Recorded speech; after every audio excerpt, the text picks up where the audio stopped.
సాయం చేయలే పాపం. ఆ నుంచి నలమహారాజు నలదమయంతులు ఇద్దరు అడవికి వెళ్తారు. చూడు ఎంత ప్రమాదమో చూడు. కాళ్ళు కరగకపోతే శని మనతో పాటే ఇంట్లోకి వచ్చేస్తుంది. ఇంట్లోకి వచ్చి మన సంసారం నాశనం చేసేస్తుంది. నలమహారాజు చూడు పాపం ఎంత కష్టాలు పడ్డాడు. తర్వాత దమయంతి దేవికి 2 రోజులు భోజనం లేదు పాపం. ఈ రోజైనా పెడదామని ఆ 4 పక్షులు బంగారు వర్ణంతో ఉండే పక్షులు అక్కడ మేస్తూ ఉంటే అడవిలో ఆయన పంచి ఒక్కటే ఉంది. ఆ పంచి ఎప్పదీసేస్తాడు. ఆ 4 పక్షులు 4 చెరుగులు పట్టుకొని ఆ నలమహారాజు ఆ పంచి తీసుకొని ఆకాశానికి ఎగిరిపోతాయి. ఎగిరిపోతూ ఆ పక్షులు అన్నాయి, పిచ్చివాడ మేము దోపర పురుషులము అని చెప్పన్నది. ఇప్పుడు నలమహారాజు మొల మీద వస్త్రం కూడా లేదు, ఒక మొలతాడు తప్పితే. అంతా 6 మంది షట్చక్రవర్తుల్లో ఒకరు.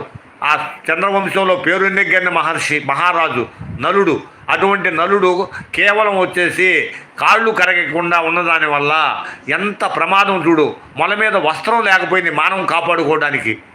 అంత నలచక్రవర్తికి మొలతాడు మిగిలింది. అప్పుడు ఇంకా రాలేదే భర్త అని చెప్పని